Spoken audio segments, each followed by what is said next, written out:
When someone hates you with their whole being, let it be the spark, not the anchor. Hatred, when directed toward you, is never about your weakness. It is about your power. People do not hate the invisible, the mediocre, or the silent. They hate what they fear. They hate what challenges their comfort. They hate what reminds them of what they are not willing to become. And so, when you find yourself the target of their bitterness, understand this: you are not the problem. You are the mirror. You reflect their insecurity, their limitations, and the parts of themselves they have long buried. But you must not be moved. You must not allow their poison to enter your bloodstream. Their hate is theirs to carry, not yours to absorb. If you let their opinions shape your self-image, you surrender the power that was always meant to be yours. The truly powerful are not those who silence their critics, but those who rise in spite of them. Let their hate become fuel. Let it remind you that you are becoming someone worth noticing. No one hates a ghost, but they will hate a flame that burns brighter than theirs. Hatred is a reflection of your power, not your weakness. When someone hates you with their whole being, it's not a sign that you've failed. It's often the clearest sign that you're rising, evolving, becoming something they cannot understand or control. People don't direct hate toward insignificance. No one wastes their energy on what doesn't matter. Hate is a reaction to power. It is born when someone feels threatened by your progress, your presence, or your potential. The stronger you become, the more you disturb those who have chosen to remain stagnant. Your very existence challenges their excuses, and for that, they resent you. But this is not your burden to carry. Their hatred is not your problem to solve. You are not responsible for the fear they feel when faced with someone who refuses to settle. That fear turns into envy, and that envy turns into hate. It's a reflection of their internal struggle, projected onto you. You become a mirror to everything they are not willing to confront in themselves. And rather than rise to meet you, they try to pull you down to justify their own paralysis. The hatred they direct toward you is not about your character, it's about your courage. You must never allow their energy to penetrate your vision. Do not waste your strength trying to make the bitter understand your journey. They are not your audience. They are not your judges. They are reminders that your path is shaking the ground beneath the feet of the fearful. That's what happens when someone dares to grow. When someone chooses to break cycles, level up, and move beyond the limits others have accepted as permanent. The ones who choose comfort will always clash with the ones who choose greatness. It's inevitable, but it's also invaluable because it reveals exactly how powerful you've become. You see, hatred isn't just noise. It's data. It tells you that you've become a force worth noticing. If you were insignificant, they'd be silent. If you pose no threat to their mediocrity, they'd leave you alone. But the fact that they hate you with everything in them means you've struck a nerve. You've awakened something. You've forced them to confront what they have ignored, and that kind of disturbance does not go unnoticed. It invites criticism. It attracts resistance. It draws out the darkness in others who cannot stand to see someone shine. But your job is not to dim that shine. Your job is not to apologize for being bold, focused, or relentless. Your job is to keep moving. Let them hate. Let them rage. Let them misunderstand you. That's not your fight. Your battle is not with them. It's with the part of you that's tempted to shrink in the face of their noise. That's where the real war lies.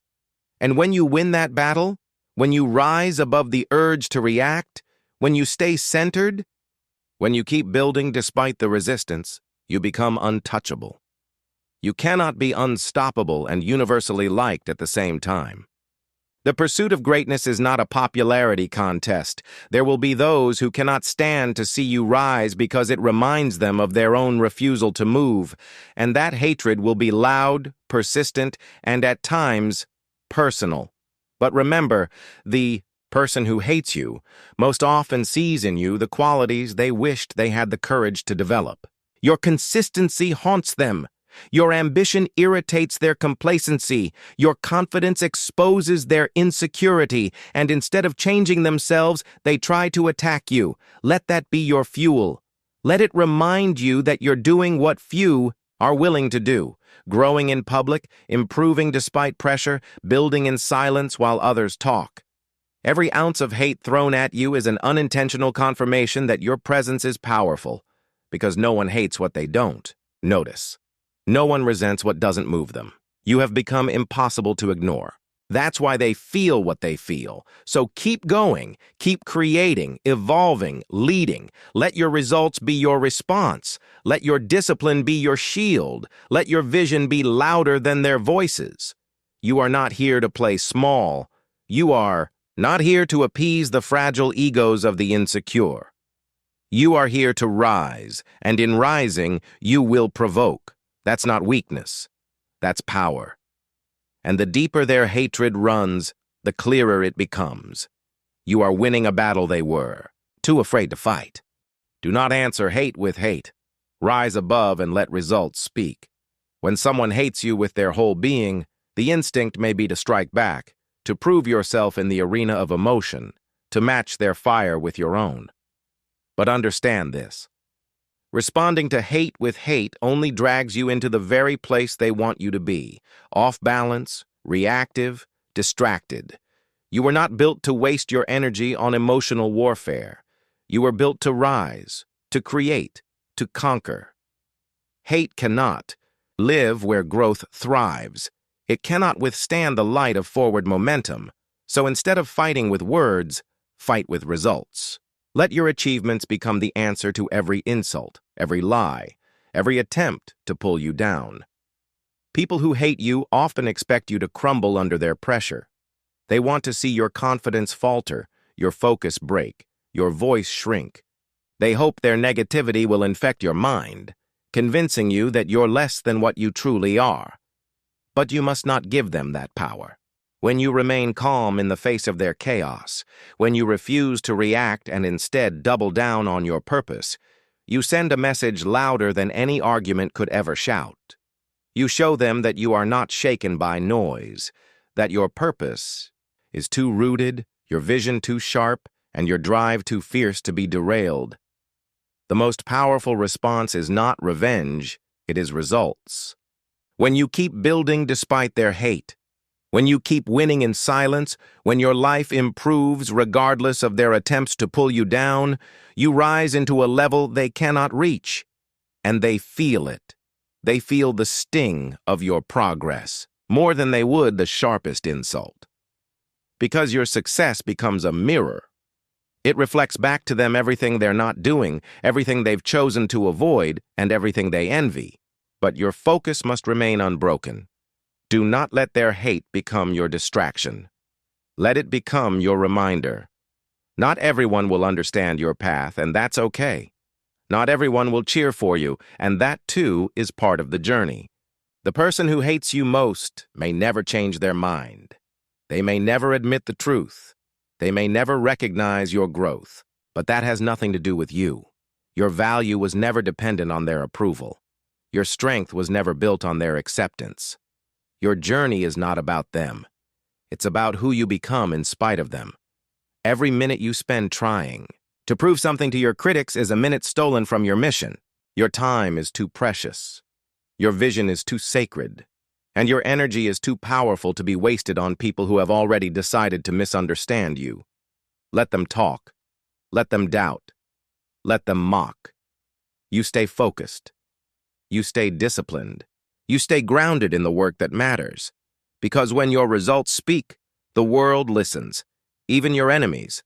There is a kind of silence that echoes louder than any shout. It's the silence of the one who is too focused to fight back, the one who doesn't engage in petty games because they're too busy playing for legacy. Be that person, the one who walks with purpose while others waste their breath, the one who chooses mastery over mockery, the one who leads not with loudness but with undeniable momentum. That kind of power cannot be denied, and it cannot be faked. It must be earned. And it's earned by choosing the high road when the low one seems easier. The more successful you become, the louder the hate may get. But that's not your signal to stop. It's your signal to keep going. Haters are confirmation that you are no longer invisible, that you've stepped into a version of yourself that others cannot ignore. And in that space, your peace becomes your rebellion. Your consistency becomes your protest. Your calm in the storm becomes the very proof that you are already winning. So let the results speak. Let your life become the undeniable answer. Let your actions prove your strength. Do not look back. Do not justify yourself. Do not trade purpose for pride. Every day you choose to grow in silence, every day you take one more step toward the vision they said you'd never reach, you become the person their hate cannot touch. You become the storm they cannot stop. You become the success they never saw coming. And when your results speak, even those who hate you with their whole being will be forced to listen, even if they do so in silence. Greatness always provokes resistance. Use it as fuel. When that person hates you with their whole being, it's not an accident. It's not without meaning. It's a signal. It's evidence that you are disturbing the world around you in the best way possible. You've moved past being invisible. You've begun to challenge the status quo just by showing up, just by doing the work, just by becoming who you are destined to be. And in that shift, you will stir resistance. You will shake up people who have grown comfortable in their complacency. You will ignite emotions in those who don't know how to respond to someone who refuses to stay small. That hate is not a setback. It's a signpost that you are walking the road towards something extraordinary. People don't resist mediocrity. They don't fight what blends in. They don't invest time or energy hating what feels safe and unthreatening. But when someone begins to break through barriers, speak truth with boldness, and move with unapologetic clarity, it creates discomfort. Not because you're doing something wrong, but because you're doing something they can't ignore. Greatness demands attention even from those who cannot stand to see it in action. That person who hates you with every fiber of their being, deep down, they feel your power. They see your direction.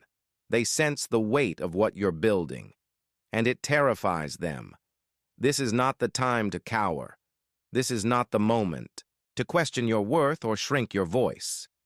It is the exact moment you must choose to use the resistance as fuel. Let it be a catalyst. Let it light the fire under your discipline. Let it drive you to push harder, focus deeper, and rise higher. Because if your greatness didn't matter, no one would try to stop it. If your vision wasn't disruptive, they wouldn't attack it. If your future wasn't powerful, they wouldn't fear it. The resistance proves that you are onto something. Let that truth anchor you when the waves of hate begin to crash. There is nothing more dangerous to the average mind than someone who believes in themselves. The person who hates you often doesn't understand why they feel so strongly. But it's there, boiling beneath the surface, because your presence exposes what they've suppressed. You become a living example of what they could have become had they not settled. And rather than rise, they resent. But that resentment isn't your responsibility. Your responsibility is to keep going, keep building, keep living in alignment with the purpose that's calling you forward. Do not waste your energy wishing they would change. Do not try to educate the unwilling. The person who hates you with their whole being has already made a decision. And while they waste their strength trying to tear you down, you must be doubling yours by building up. They speak in bitterness. You speak through results. They move in jealousy. You move in clarity. That's the difference. That's your edge. You don't have time for war. You're too busy building your legacy. The greatest have always faced resistance, not just from enemies, but from family, from friends, from peers, from the very communities they sought to uplift. Because greatness, by nature, disturbs. It demands a shift. It disrupts patterns. It breaks illusions. And in doing so, it will always provoke those who are unwilling to change. You will be misunderstood. You will be misquoted. You will be hated, but let them. Let them throw the stones. Each one becomes a brick in the foundation you are laying. Every attack becomes a reason to sharpen your focus. Every insult becomes a reminder that your light is shining too bright to ignore. And here's the truth they'll never admit. Deep down, that person who hates you may once have admired you, but admiration turned to envy the moment they realized you weren't going to stop. You weren't going to slow down for their comfort. You weren't going to apologize for choosing excellence. And rather than use your progress as inspiration, they chose to let it poison them. That's not your problem. Your problem would be if no one resisted, because then you'd know you weren't pushing hard enough. Let the resistance energize you. Let the hate clarify your mission. Let every ounce of negativity remind you that you were not born to blend in, to bend under pressure, or to beg for validation. You were born to move mountains, to create change, to challenge what others call impossible. And that journey will never be quiet. It will never be easy, but it will be worth it. When you realize that resistance is part of the cost of greatness, you stop fearing it. You embrace it. You outgrow the need to be liked and grow, addicted to progress. You no longer wish the hate would go away. You hope it never stops because it's the clearest sign that you're still rising. And when that person hates you with everything in them, don't respond with emotion. Respond with elevation. Rise so high they can't reach you, win so consistently they can't deny you, and grow so steadily they can't stop you. That is how greatness answers hate, not with noise, but with undeniable results. The one who is hated and still rises cannot be stopped. Hatred is a storm, loud and reckless, thrown toward you with the hope that it will break your stride. It comes masked as criticism, disguised as betrayal, wrapped in silence or shouted in slander, but always with one intention: to shake your foundation. And yet the person who continues to rise in spite of that storm carries within them something unbreakable. That kind of strength is not born in comfort. It is forged in the heat of resistance, tested in the face of adversity, and proven in the silence between victories. When someone hates you with their whole being, it is not simply opposition. It is a measure of how much your presence disrupts their comfort. It means you are no longer walking the path of the unnoticed. You have stepped into the light, and that light has exposed everything they have chosen to bury in themselves. When you are hated, you learn what most never will: the power of discipline. When there is no applause, the importance of integrity when no one is watching, the necessity of silence in a world addicted to noise. Hatred is not a pleasant companion, but it is a powerful teacher. It shows you who you are when nothing is handed to you, when the people around you want you to fail, and when the air is thick with doubt. To rise in that atmosphere is to rise with intentionality, with grit, with an inner fire that refuses to be put out by the breath of those who can only exhale resentment. You begin to understand that the hate thrown at you is not personal. It's reflective. It reflects their fears, their insecurities, their envy. And that reflection has nothing to do with your worth. There is something almost sacred about the rise of the hated. Because every step forward becomes a declaration: you cannot stop me. Every refusal to quit becomes a testament to your resolve. You begin to walk differently, not with arrogance, but with unshakable clarity. You are not moved by every word, not shaken by every look, not broken by every rumor. You have seen what lies beneath the surface of hatred, and it holds no power over the one who has chosen to evolve anyway. While they talk, you build. While they scheme, you execute. While they wait for your fall, you are preparing your next move. Understand this: the hatred they throw at you is often just proof that you have already surpassed their expectations. They wanted you to stay where they could control you, where your dreams didn't challenge their comfort zones. But the moment you decided to step beyond that, you became a threat. Not because you did something to them, but because you dared to do something for yourself. You dared to grow, to think independently, to demand more from life than survival. That kind of courage makes people uncomfortable, and those who fear change will always try to shame it, criticize it, and if they can, stop it. But you keep rising, and not just externally, not just in titles or status or money. You rise internally. You begin to elevate in how you think, how you respond, how you carry yourself. You start setting standards instead of chasing approval. You stop explaining yourself to people who are committed to misunderstanding you. You detach from the need to be liked and anchor yourself in the need to fulfill your purpose. That detachment is dangerous to those who rely on control, and so the hate continues. But it only proves the value of the ground you're standing on. Do not be afraid to be hated. Be afraid of living small just to be liked. Be afraid of silencing your voice so others feel safe in their mediocrity. Be afraid of choosing approval over authenticity.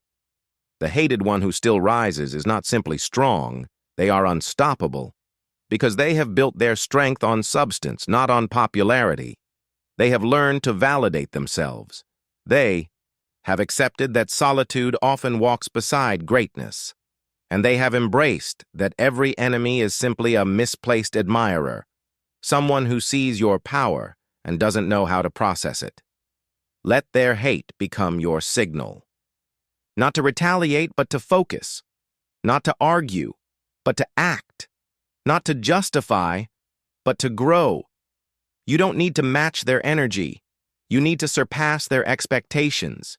You need to become so consistent, so relentless, so disciplined that their hate becomes irrelevant background noise in the soundtrack of your progress. And when they look again, expecting to see you broken, they will see you still standing, taller, sharper, and more focused than ever.